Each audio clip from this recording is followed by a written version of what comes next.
भगवान श्री विष्णु ने ऐसे बहुत से कार्य किए जिसे उनका छल कहा गया, जबकि यह सही नहीं है। इस शब्द का उपयोग करना भी उचित नहीं, क्योंकि उन्होंने जो भी किया वह धर्म की रक्षा के लिए किया। भगवान विष्णु के अब तक 24 अवतार हो चुके हैं और हर अवतार में उन्होंने अपने भक्तों के लिए ही कार्य किया। यहाँ छल लिखना हमारी मजबूरी है।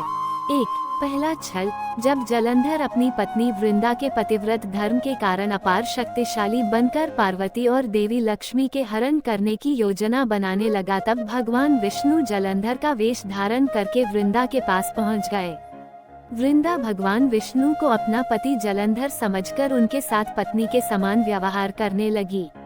इससे वृंदा का पतिव्रत धर्म टूट गया और शिव ने जलंधर का वध कर दिया। 2. दूसरा छल, भस्मासुर ने जब भगवान शिव से किसी के सिर पर भी हाथ रखकर उसे भस्म करने का वरदान प्राप्त कर लिया तो वह शिव जी को ही भस्म करने के लिए दौड़ा। भगवान शिव ने भी दौड़कर एक गुफा में शरण ली और तभी विष्णु ने मोहिनी का रूप धारण करने भस्मासुर को लुभाया और उसे नृत्य के लिए उत्साहित किया। इस नृत्य के दौरान भस्मासुर ने खुद के ही सिर पर हाथ रख लिया और वह भस्म हो गया। 3. तीसरा छल, एक बार फिर भगवान विष्णु ने समुद्र मंथन से निकले अमृत को देवता और दैत्यों के बीच बांटने के लिए मोहिनी का रूप धारण किया और सारा अमृत उन्होंने देवताओं को ही बांट दिया। लेकिन उसी दौरान राहु नाम के एक दैत्य को ये छल समझ में आ गया और वह देवताओं की पंक्ति में जाकर बैठ गया और अमृत चख लिया। तभी देवताओं को इसका पता भी चल गया और उन्होंने अमृत पेट में जाए उससे पहले ही उसका सर धड़ से अलग कर दिया। 4. चौथा छल, माना जाता है कि बद्रीनाथ धाम कभी भगवान शिव और पार्वती का विश्राम स्थान हुआ करता था, लेकिन श्रीहरि विष्णु को ये स्थान इतना अच्छा लगा कि उन्होंने इसे प्राप्त करने के लिए योजना बनाई। वे उस स्थान से दूर एक बालक के रूप में लेटकर रुदन करने लगे। माता पार्वती ने जब वह सुना तो वह वहां पहुंची और उन्हें उस बालक पर दया आ गई और वह शिव जी के साथ उसे अपने घर ले आई। शिव जी ने पार्वती से इस बालक को घर के बाहर छोड़ने के आग्रह किया, लेकिन वह नहीं मानी। वह बालक को घर में ले जाकर चुप कराकर सुलाने लगी। कुछ ही देर में बालक सो गया। तब माता पार्वती बाहर आ गईं और शिव जी के साथ कुछ दूर भ्रमण पर चली गईं। भगवान विष्णु को इसी पल का इंतजार था। इन्होंने उठकर घर का दरवाजा बंद कर दिया। भगवान शिव और पार्वती जब घर लौटे तो द्वार अंदर से बंद था।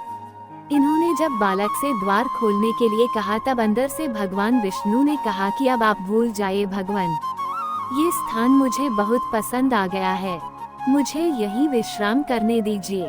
अब आप यहाँ से केदारनाथ जाएं। तब से लेकर आज तक बद्रीनाथ यहाँ पर अपने भक्तों को दर्शन दे रहे हैं और भगवान शिव केदारनाथ में। 5वां छल, मधु और कैटब नाम के 2 शक्तिशाली दैत्य थे जिन्हें इच्छा मृत्यु का वरदान प्राप्त था और वे ब्रह्मा जी को मारना चाहते थे। तब ब्रह्मा जी ने विष्णु से गुहार लगाई।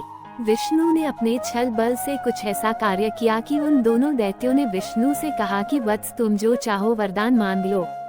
तब विष्णु ने तपाक से कहा कि मेरे हाथों से अपनी मृत्यु स्वीकार करो। उन दोनों ने भी सोचे बगैर ही बोल दिया तथास्तु। और तभी विष्णु ने अपनी जंघा पर दोनों का सिर रखकर उसे सुदर्शन चक्र से काट दिया। 6. छल, एक बार की बात है जब देवी लक्ष्मी के स्वयंवर का आयोजन हुआ। ये बात जब नारद जी को पता चली तो उन्होंने विष्णु से कहा कि हे प्रभु, आप मेरा स्वरूप आपके जैसा ही सुंदर बना दीजिए, क्योंकि मैं स्वयंवर में जाना चाहता हूँ। भगवान ने ऐसा न करते हुए उनका स्वरूप वानर के समान बना दिया और वे दोनों ही स्वयंवर में चले गए। नारद मुनि को देखकर सभी हंसने लगे।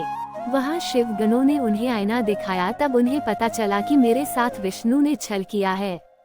तब नारद जी ने श्राप दिया कि जिस प्रकार मुझे स्त्री वियोग हुआ है उसी प्रकार अपने अवतारों में उन्हें भी लक्ष्मी से दूर ही रहना होगा। यही कारण था कि राम अवतार में उन्हें सीता वियोग हुआ और कृष्ण अवतार में उन्हें राधा से वियोग झेलना पड़ा। इसके अलावा भागगांव विष्णु ने अपने अवतारी रूप में भी छल किए थे। जैसे वामन रूप में उन्होंने राजा बलि से 3 पग धरती मानकर छल किया। राम रूप में उन्होंने वानरराज बाली को छुपकर मार दिया था। श्री कृष्ण रूप में तो उन्होंने कई छल किए। उम्मीद है कि आपको जानकारी पसंद आई होगी। वीडियो अच्छी लगी तो वीडियो को लाइक करें और चैनल पर पहली बार आते हैं तो सब्सक्राइब करना ना भूले। धन्यवाद।